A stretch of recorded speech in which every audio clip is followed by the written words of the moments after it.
Hello, dear friends. This is my talk after Parshat Shmot.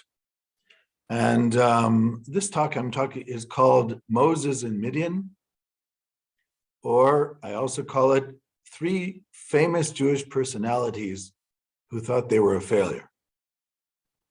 Let's talk about Moses and Midian. Moses, as you know, grows up in the palace of Paro. Pharaoh's daughter sees this baby who is floating in the Nile.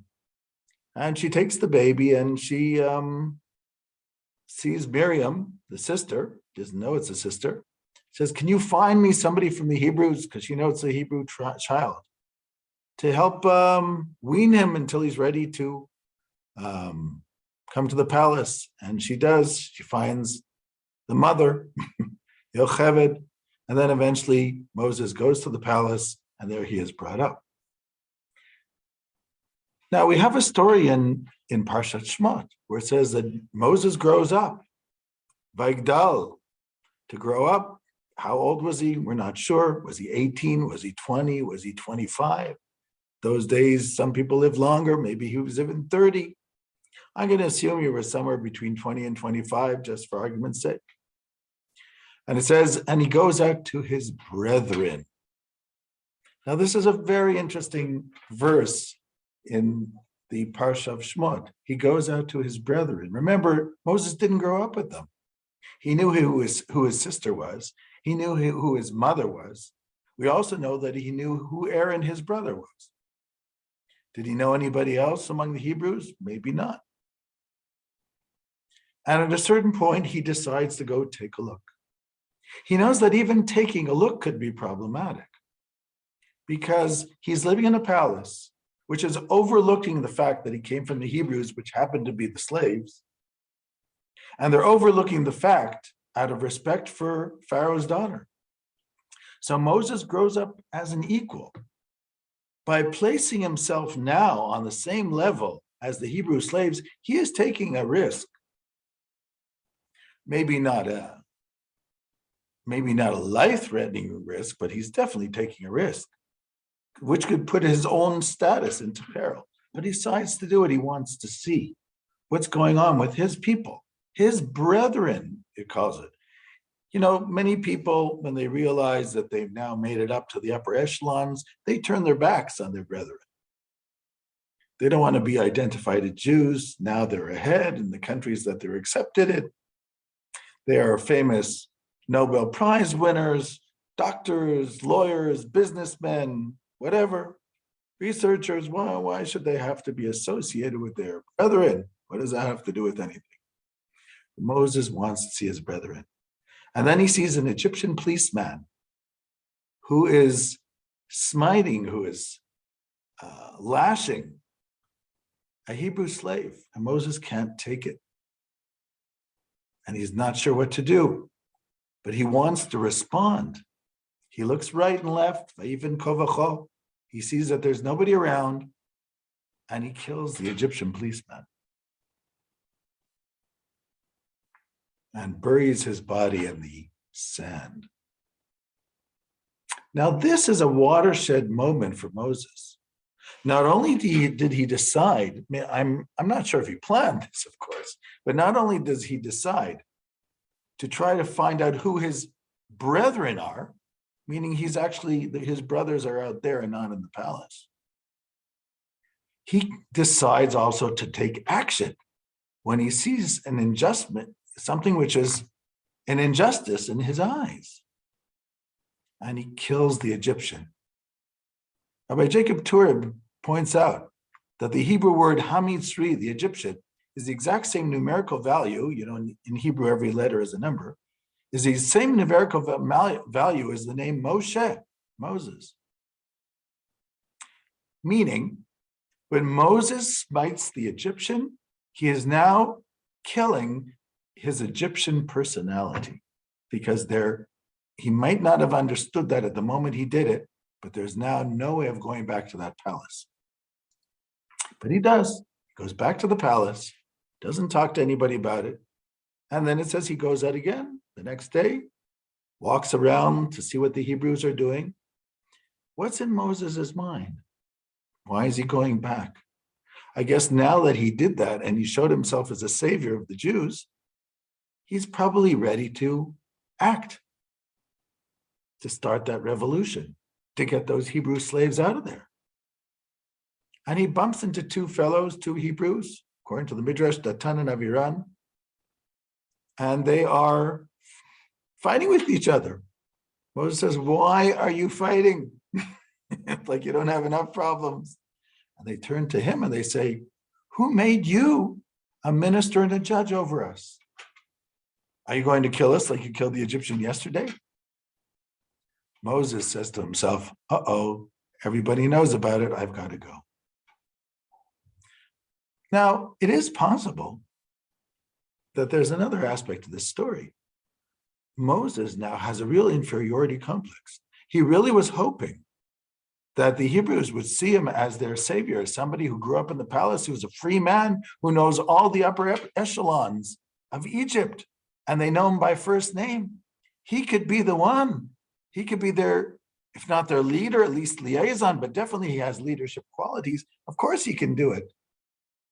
Who are you? Who put you the minister and the judge? This hurts Moses. And in a further talk, but not today, I'm going to talk about how Moses has this great inferiority complex vis-a-vis the Hebrew nation. But so Moses realized he can't go back to the palace. It's just a matter of time till somebody tells, and he runs away. And he runs away to Midian, and we know the story. He meets the daughters of Jethro, of Yitro, marries Zipporah, and becomes part of that family. And he lives in Midian. But if you don't read the text correctly, you don't realize how long he lived in Midian, near Jethro, his father-in-law. Remember, it says that he grew up and he went to his brethren. And grew up is probably anywhere between 18 and 30. So let's say 20 years old. The Torah tells us when Moses comes back to speak to Pharaoh.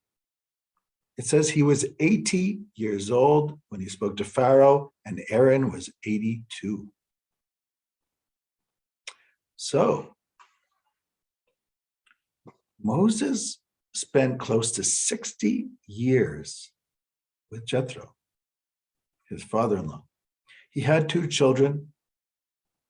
The first one, by the way, was born while he was there, Gershon. Why did he call it Gershon? Ki ger hayiti be'eretz nachriya. I am a foreigner in a foreign country. It's not Egypt, which I know. It's not even Canaan, where my grandfather came from, or great-grandfather. It's actually grandfather. It's nothing. What am I doing here? I always wondered what was going through Moses' mind. And I'll show you an indication from the text, which points out what was going through his mind.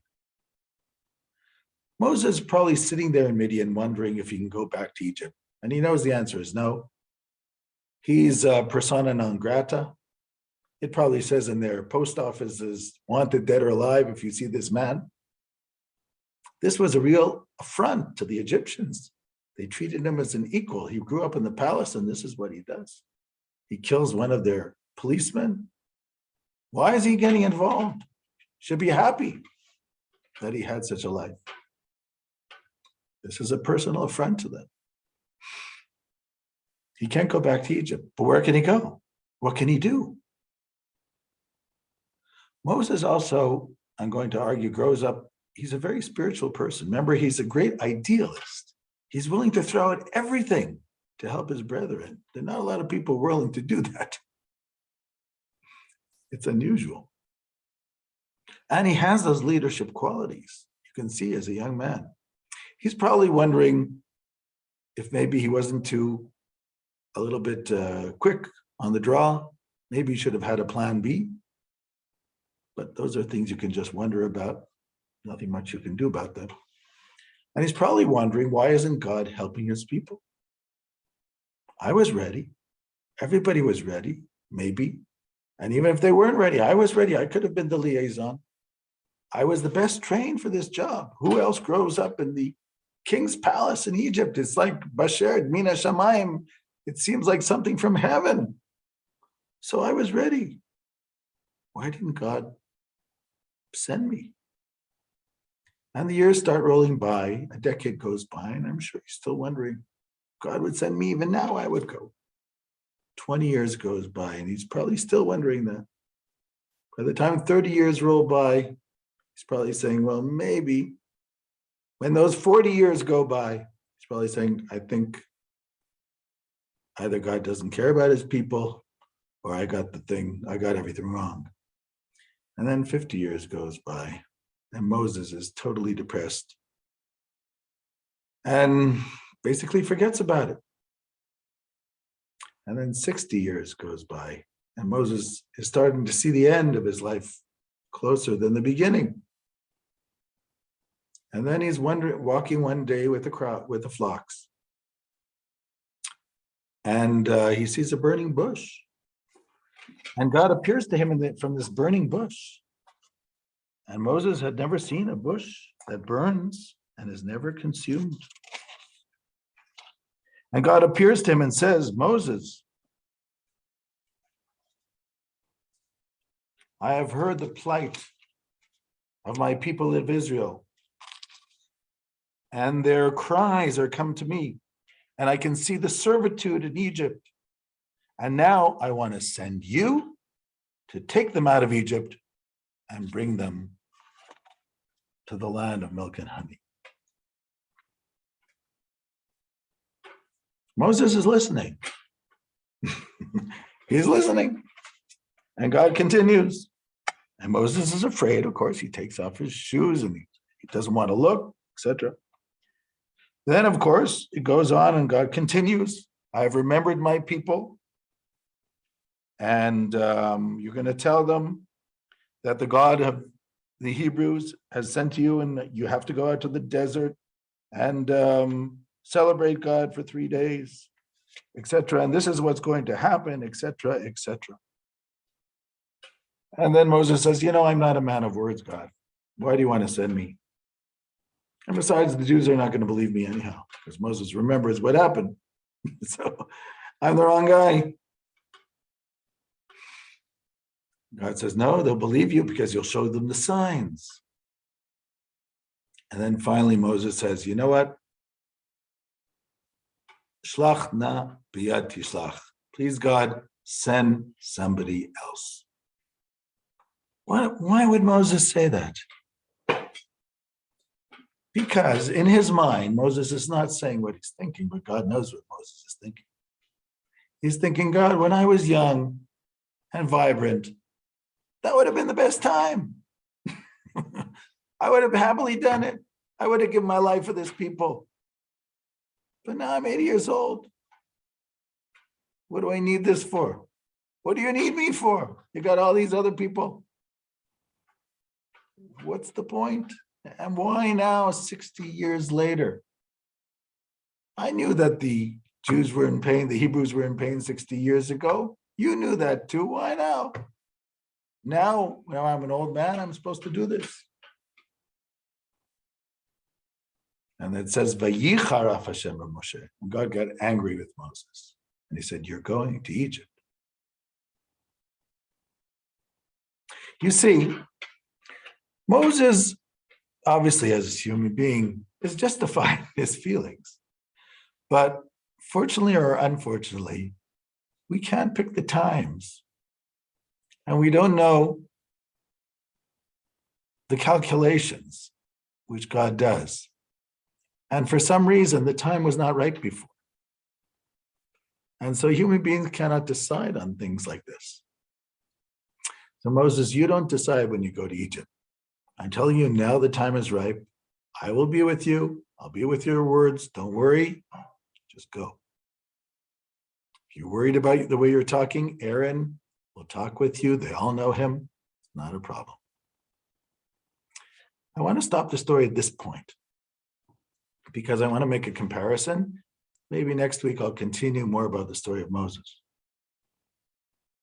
But here we have a man, one of the greatest leaders in the history of the world, whose words inspired billions of people over the centuries, not just the Jewish people. And he considered himself until the age of 80 probably a failure. He had all these possibilities. Maybe he could have helped the Hebrews in a different way. Maybe he should have stayed in the palace. Maybe he could have spoken to Pharaoh to slightly alleviate the slavery. I'm sure all these questions were going through his head. And by the age of 80, when he realizes there's nothing he can do, and even God doesn't want to approach him on such things, he feels like a total failure. But luckily enough, he's vindicated in the sense that he realizes by the age of 80 that he really is the Redeemer. That intuition that he had was absolutely correct, but unfortunately the time was wrong. And God pushes him. And God doesn't say to him, Moses, I understand your feelings, because God expects more from him. Then it's sort of like when God gets angry to Moses, it's sort of like, Moses, you can do it. Get up and go. In other words, he has high expectations for Moses. But it's interesting how you have an individual who shaped world history and really thought they were a failure till the age of 80, but finally from 80 till 120, realized what they always knew was supposed to happen somewhere deep down there. I want to mention briefly also two other figures in our Jewish history who had this feeling, but the difference was they were never vindicated. They never knew during their lifetimes that they were so important in the history of our nation. And I'll just mention this briefly, because I think there's a meaning behind this. So case study number 2, Rabbi Chaim Vital. Rabbi Chaim Vital, family from Calabria in Italy. Therefore, he was often called Chaim Calabrese. In fact, Vital is just the Italian equivalent of Chaim, which means life, which is, of course, Latin, Vital. So Chaim Vital lives in Tzfat, in the city of Safed in Israel in the 16th century. And as a young man, he is studying with Rabbi Moses Cordovero, a famous Kabbalist at the time, writes his book, Pardes Rimonim, Elima Rabati, Tomer Devora. And Chaim Vital is studying with the group that's studying with Moses Cordovero. And while Chaim's around in his early 20s, a man comes to Safed whose name is Isaac Luria, around the age of 33, 34. Around 33, actually. And he comes to Safed from Egypt. And at the beginning, he goes to meet Moses Cordovero, but after he studies at home. And Chaim Vital goes to visit Isaac Luria. And he really wants to tell him off to say, why are you not studying with our famous Kabbalist Moses Cordovero? Who are you? You're a young guy, 32, 33. So he walks in and Isaac Luria says to him, you and Rabbi Cordovero yesterday, you were studying a passage in the Zohar. You had a difficulty, I think. Chaim Vital says, yes, that's true. So, well, this is the meaning of that passage. Chaim Vital is thinking, you weren't even there. How do you know? And then he bows down and he says to Isaac Luria, please, can you be my teacher? Since then, they never left each other's side. Luria says to Chaim Vital, it's a good thing you want to be my student because I came into this world to teach you. To make a long story short, the famous teachings of Isaac Luria, everything that we received from Luriana Kabbalah, all came through Chaim Vital. There were other students which Chaim pushed the Ari to join the group, which he later regretted because the Ari died in less than 2 years in Tzfat. But there was like Yosef Ibn Tubul and others in the group. But basically the writings of the Ari are through Chaim Vital. Now, Chaim Vital was told by Isaac Luria, we know this from his Book of Visions, Sefer Chazionot, which is like a personal spiritual diary, where he says he was told by Isaac Luria that he had a messianic task. He was going to change the course of Jewish history.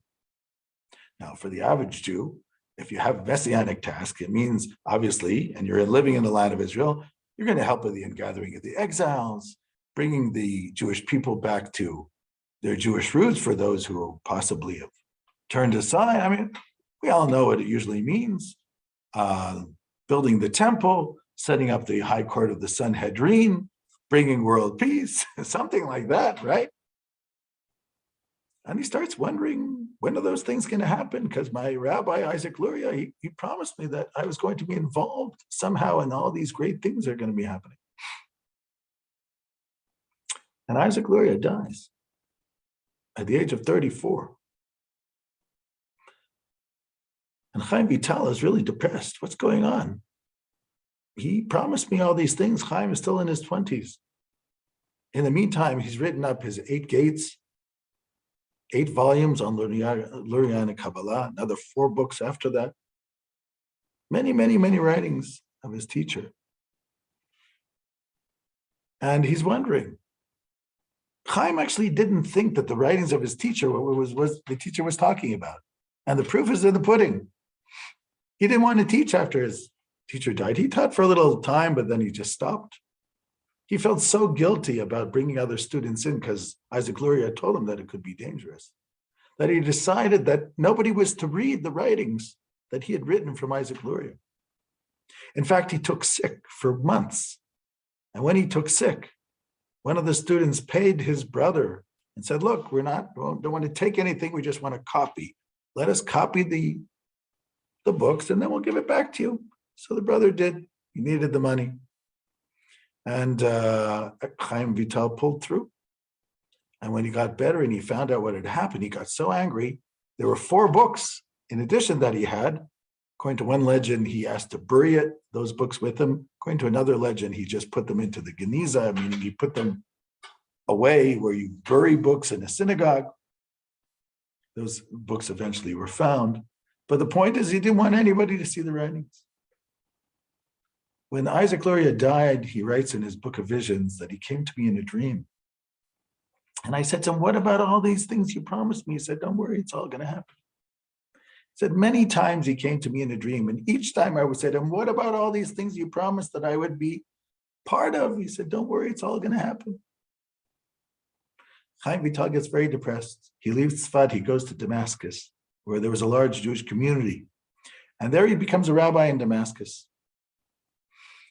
Doesn't get along with the community. All his hopes of maybe getting the people involved and enthusiastic about the Jews, nothing pays off. It's just bickering and they're fighting with him and it doesn't work. He just leaves. He goes down to Jerusalem, doesn't fare any better there, goes back to Tzfat. So basically, if you just read carefully his Book of Visions, Sefer Chazionot, you can see that Chaim Vital probably passed away a very discouraged man. Somebody who thought that he was going to bring all these wonderful things to the Jewish people. And what did I bring? And he did not realize that everything Isaac Luria told him was 100% true. Chaim Vital changed the Jewish perspective on life tremendously just by writing down Lurianic Kabbalah in such great detail. Lurianic Kabbalah not only changed the perception of all Kabbalistic writings since the 12th century, almost I call it the Copernican revolution of Kabbalah in such different ways. But not only that, it also created a tidal wave of interpreters of Lurianic Kabbalah, which created a whole genre of thought of how to understand Judaism.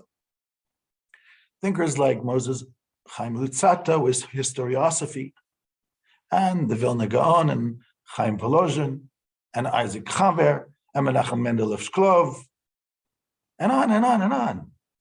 And the Hasidic movement, which all based on understanding Lurianic Kabbalah as a metaphor. And the writings go on and on. He changed so many perceptions of Judaism, which is definitely one of the pillars of how to promote new understandings of the Torah, which is one of the ways to bring eventually the redemption. That's what the book of Zohar says by itself. All this was Isaac Luria. And all this was Chaim Vital, his disciple, because everything from Isaac Luria came through Chaim Vital. So this man who might have seen himself as a failure had an unbelievable influence on Jewish thought till today and into the future. It's really amazing.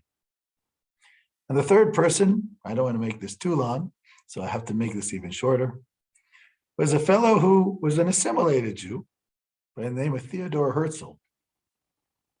Theodore Herzl, born in Hungary, moves to Austria, we know becomes a journalist for a newspaper. They send him off to Paris. And at the Dreyfus Affair in 1895, he sees the crowds chanting death to the Jews. At that moment, Herzl goes back home and he realizes the Jews have no place in countries which are not their own, because anti-Semitism will not allow the Jews ever to assimilate into these societies. They need their own homeland. And he writes his book called The Jewish State, which actually he was going to send to the Rothschilds. That doesn't work, so he publishes it as a book in 1896. And he looks for people to collaborate with. He meets the rabbi of Vienna, gives him a cold shoulder. He meets a friend of his, who's a doctor and a journalist. And the guy says to him, I think you're going through a nervous breakdown. Basically, Western Jews were not interested in Zionism. Then he tries to get close to the Chibet Zion, the Russian Zionist movement.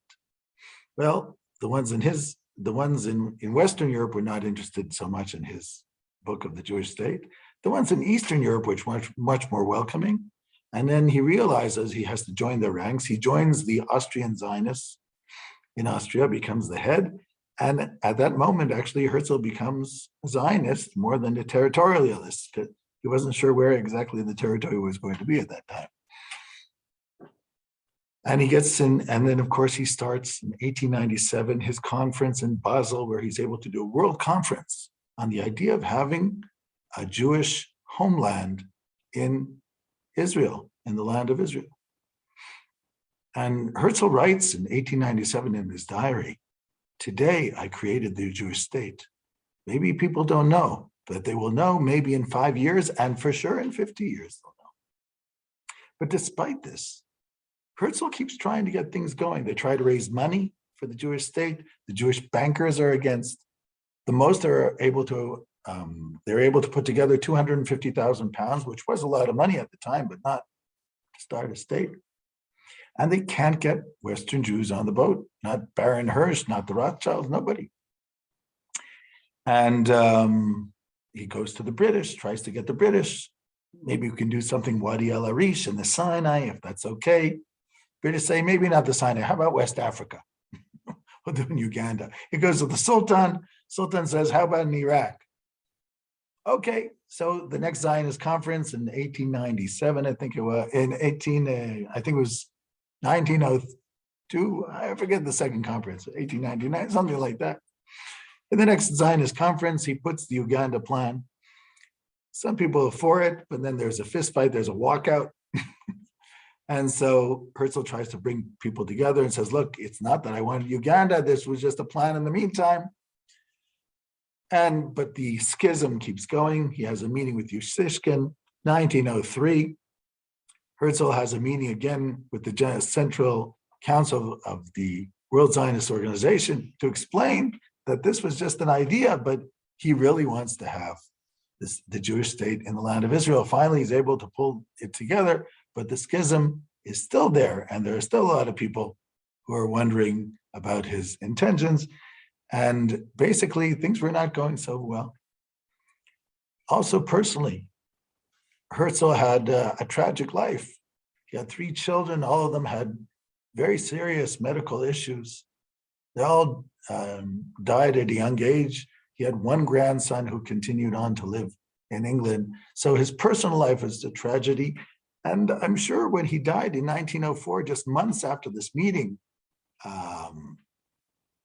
trying to pull together the ranks of the World Zionist Organization, he was not feeling that great about the possibilities of his creating a Jewish state. And he dies without knowing really what was going to happen.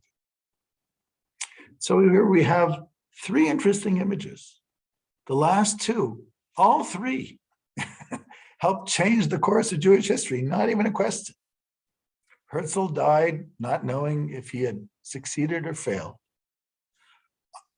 Rabbi Chaim Vital died without knowing if he had succeeded or failed, because he didn't realize the impact that Luria and Kabbalah would have on the Jewish world.